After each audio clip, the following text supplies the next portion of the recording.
તમારા ઘરે આવતો ગેસ સિલિન્ડર ખરેખર સુરક્ષિત છે? શું તેમાં પૂરેપૂરો ગેસ છે કે પછી પાણી? તાજેતરમાં જ સામે આવેલો આ વિડીયો જોઈને તમારી આંખો ફાટી જશે. લખનૌમાં એક ડિલિવરી બોય ગેસ ચોરી કરી તેમાં પાણી ભરતા રંગે હાથ ઝડપાયો છે. આ માત્ર આર્થિક છેતરપિંડી નથી, પણ તમારો જીવ સાથે રમત છે. જુઓ આ વિડીયો ધ્યાનથી. આ શખ્સ ગેસ કાઢીને તેમાં કપ વડે પાણી ભરી રહ્યો છે, જેથી સિલિન્ડરનું વજન જળવાઈ રહે. પરંતુ સાવધાન, જો સિલિન્ડરમાં પાણી હશે તો તે તમારી ગેસની પાઇપલાઇન અને બર્નરને નુકસાન કરશે જ, પણ સિલિન્ડરમાં આંતરિક કાટ લગાડીને તેને બોમ્બ જેવા વિસ્ફોટ પણ બનાવી શકે છે. આવી છેતરપિંડીથી બચવા માટે જ્યારે પણ ડિલિવરી બોય ઘરે આવે ત્યારે આ 3 વસ્તુ ખાસ ચેક કરો. પહેલું, કે સિલિન્ડરનું વજન કરાવો.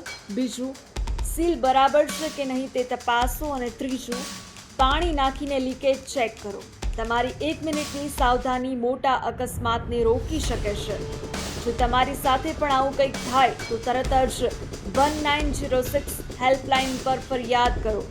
જાગૃત બનો અને સુરક્ષિત રહો. અને જોતા રહો ગુજરાત સુરક્ષિત.